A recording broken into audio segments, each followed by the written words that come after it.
দীর্ঘশ্বাস পেলে কখনো প্রশ্ন করা চলবে না, এর নাম সংসার। বরং নির্জনে বসে নিজের সঙ্গে কিছু প্রশ্নোত্তর চলতে পারে। তো প্রশ্নোত্তরটা কীরকম?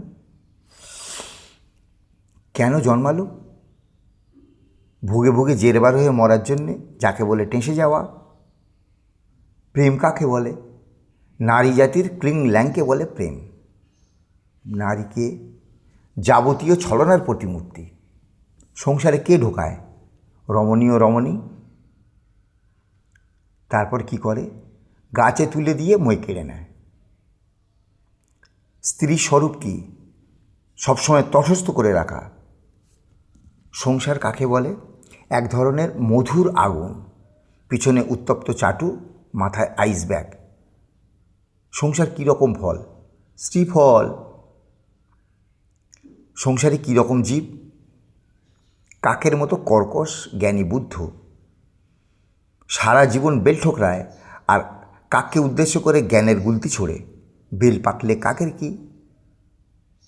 সংসার আর কি ফলের সঙ্গে তুলনীয়? কলা, কাঁচা কলা খেলে কোষ্ঠকাঠিন্য, পাকা হলে ছাড়িয়ে খেলে সুস্বাদু, তবে অনেকের অম্বল, অ্যালার্জি, হাঁপানিও হতে পারে। কর্তা কাকে বলে? কর্তা হলেন রাবড়ি। উনুনের আঁচে সংসারের কড়ায় দুধ হয়ে বসেন, পরিবার পরিজন পাখার বাতাস সাজছেন। সর পড়ছে পরতে পরতে, সেটাই হলো ইনকাম। খড়ের কাঠি দিয়ে মাসে মাসে সেই সর তুলে নিচ্ছেন গৃহিণী। আচ্ছা, যখন আর সর পড়বে না, তখন অম্লকথার দম বলে হবে দই। সেই দই ঘোল করে ঢালা হবে কর্তার টেকো মাথায়। তাহলে সন্তান কাকে বলে?